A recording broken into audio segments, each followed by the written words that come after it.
So what do you do, pastor, when your shepherd sits you down? When there are no results, nothing is happening. You wait on God to step in.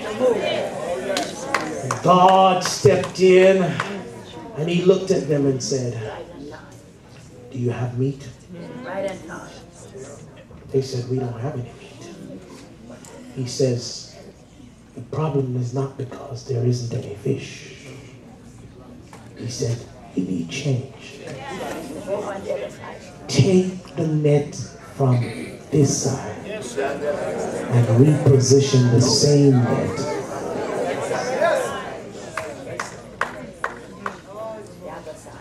Most churches will not grow because they've not caught the concept of change.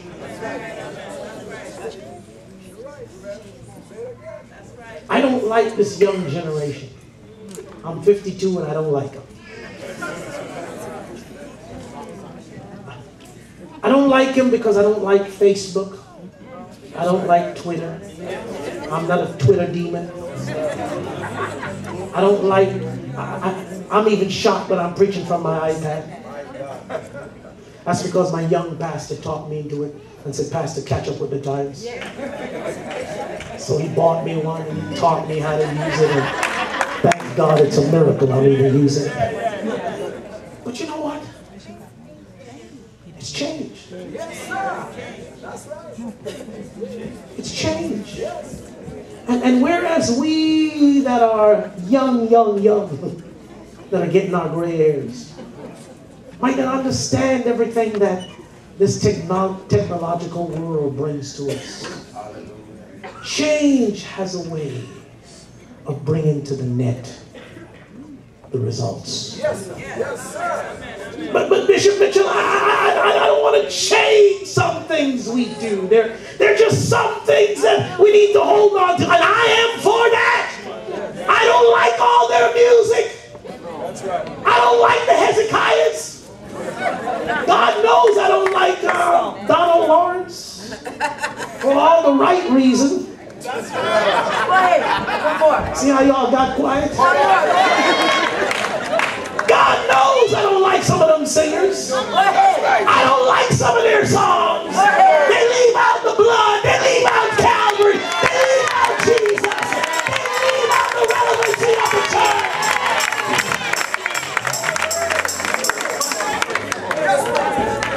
I like mine, so I cherish the old rugged boy. See how y'all get happy.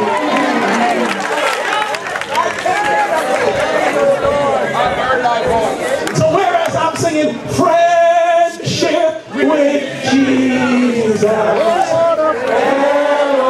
fellowship in God. They walk into my church singing, I am a friend of God.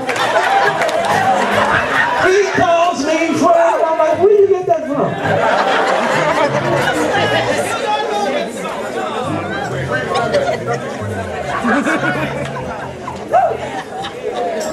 But see, in my day, I had my Bill Gator, I had my Lanny Wolf, I had my Jimmy Swagger, I had my Mahalia Jacksons, and that's to these young people are their Kurt Carr, and their Kurt Franklin, and their Hezekiahs. Why y'all saying amen? Because y'all know I'm preaching on y'all, man. Guess what? If you come to my church, you see sometimes 2 or 3 congregations. Because I got the young ones. Then I got a bunch of young people. God knows I don't know how to pastor them. They take my hair out and I don't have that much left. And then I have people like y'all. So guess what? I'm the pastor. I got to mix it up. So one time I'm doing, I am a friend of God. And then when I want to get real spiritual, I just, friend.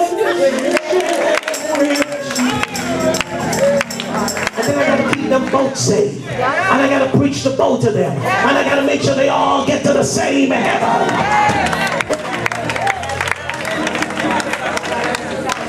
But then there's some things that don't change. My holiness standards that I've been taught on, they don't change. I don't want any homosexual in the choir. I don't want any homosexual in the church. Something so changed. I want a woman to look like a woman. I want a man to act like a man.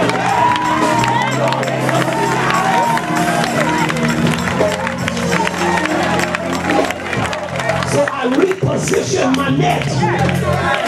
But the net don't change.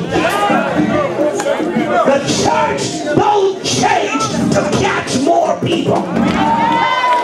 The position that we have changed, but the net remains.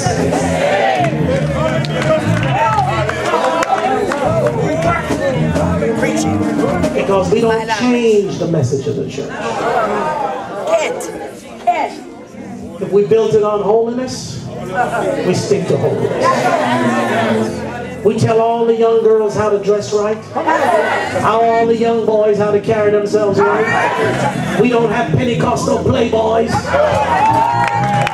Y'all ain't blessed with me now. So the net don't change.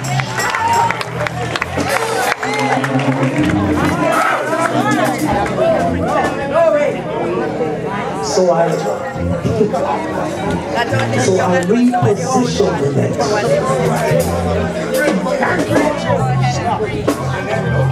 But the net.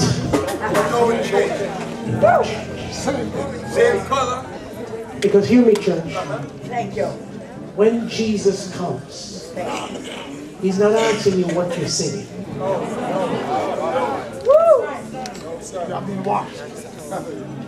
He's going to ask you one question.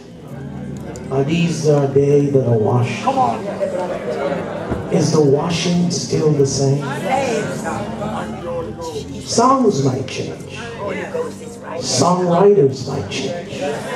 But make sure the process of cleansing and purging and getting a church ready for heaven.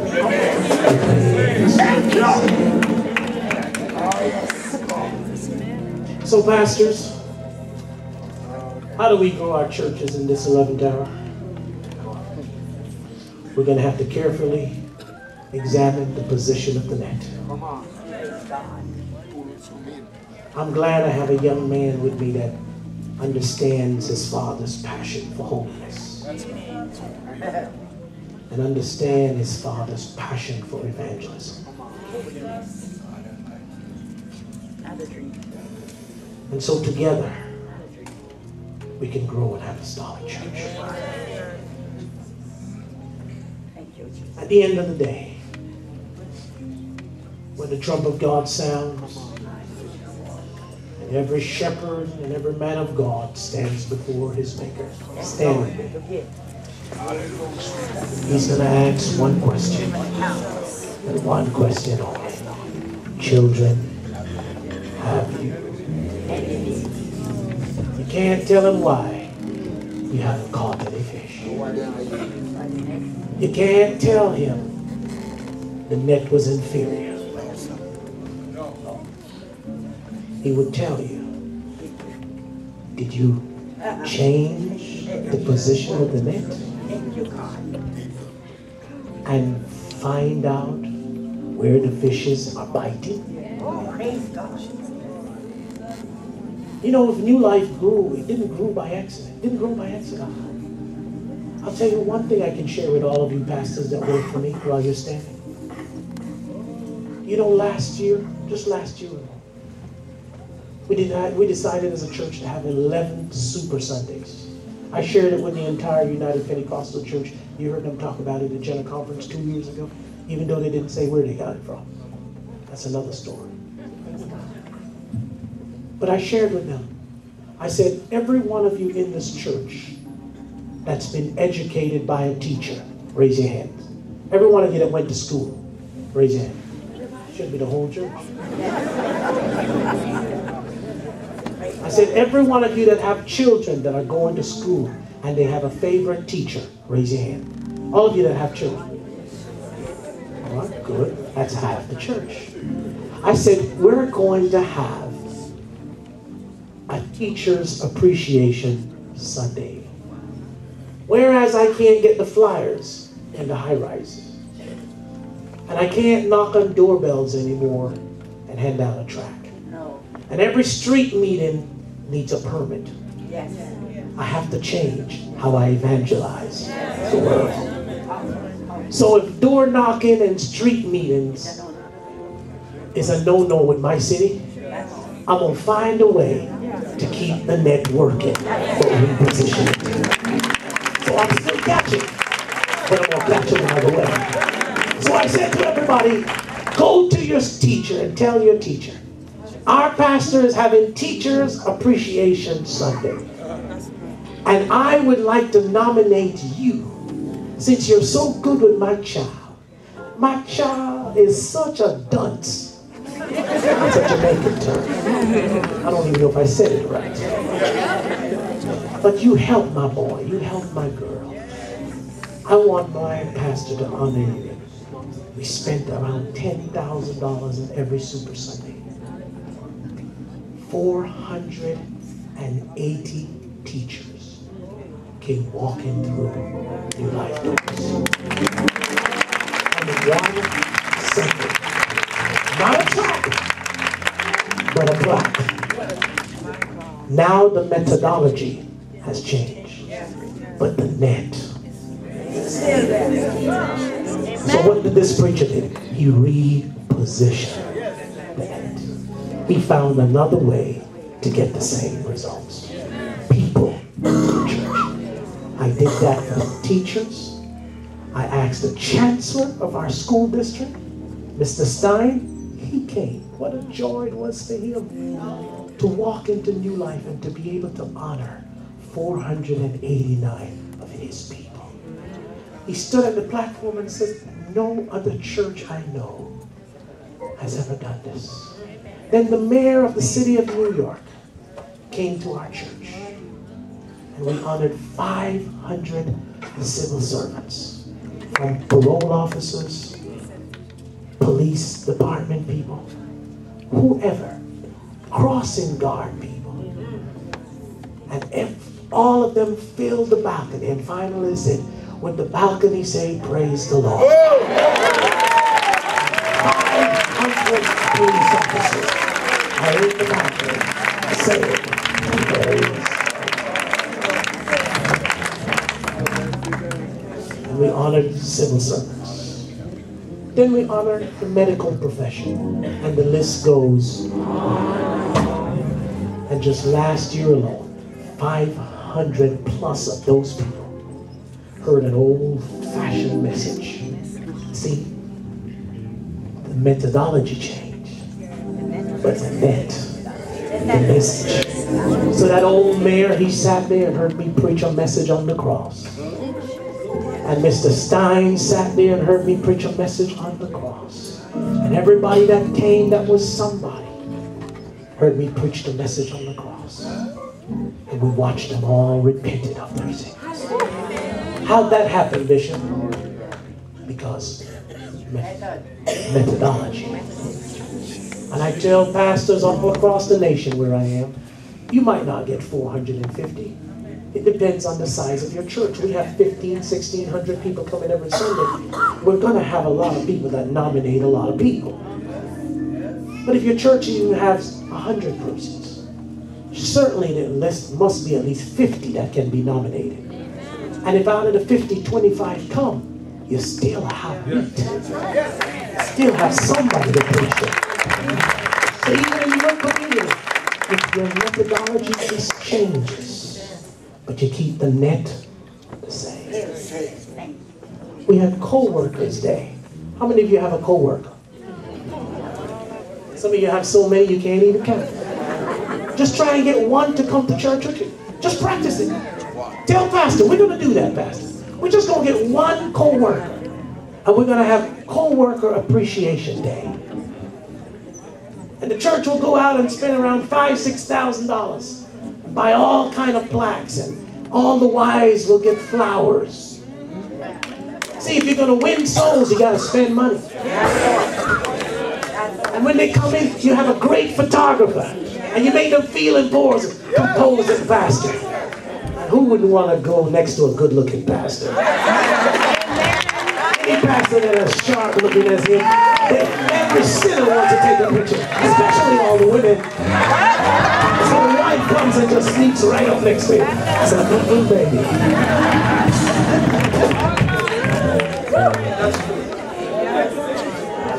Just teaching you what makes a church grow. Touch your neighbor and say, reposition the head. Take your neighbor by the hand.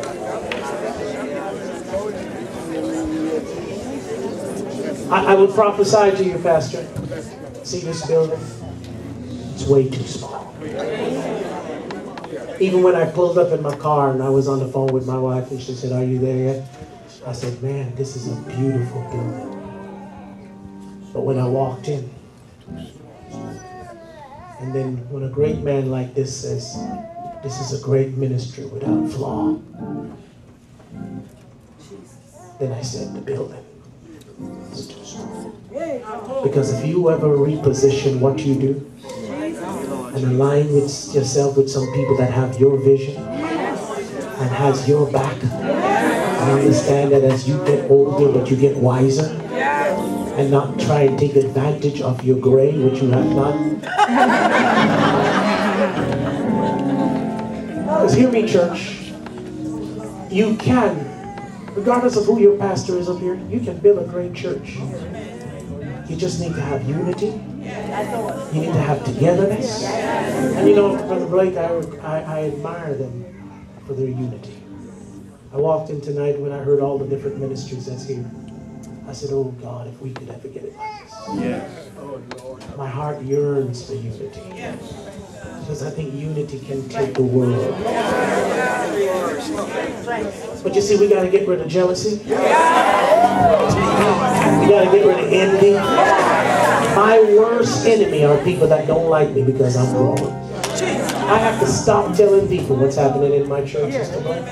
Because too many people will talk the wrong things about you. They'll come and say, oh, he's compromised, and look at all the people. I said, no, don't look at who's down there. They're supposed to look like that. That's right. Look at my platform. Look at my choir. Look at my ministers. Look at my leaders. They are my examples. But every Sunday, I ought to have a good-looking bunch of sinners. A whole lot of finagles on. If everybody's clean in your church, your net is in the wrong position. You should have some people that's not saved.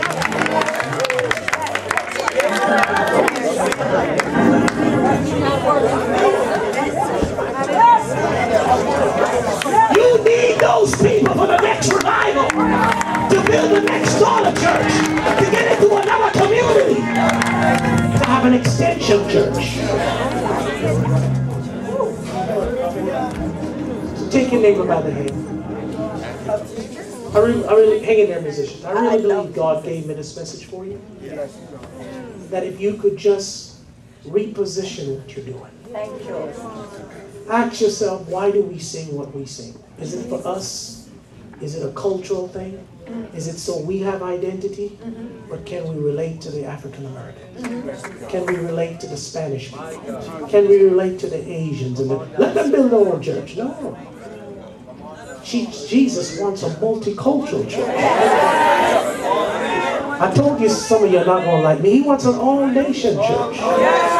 I tell people when they come to my church, don't call my church a Jamaican church.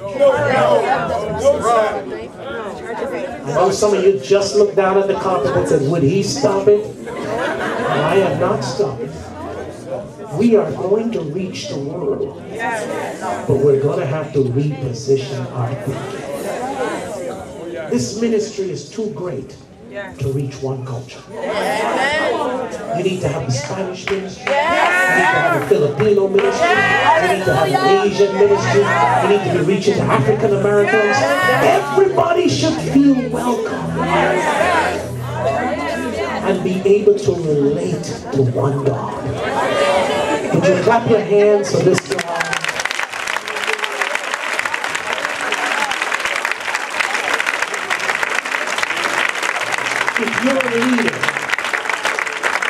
If you're a leader in any church, if If you're a pastor, if you're a minister, I want you to come down here. Bishop and First Lady, you come first. And every minister and pastor, and if your wife is here, I want you to come. I want to pray for you because I believe God gave me this message particularly. Come, Bishop, for this conference. I'm privileged to travel all around the world and preach conferences, but I love my city. I love the men and women of God that God has given me.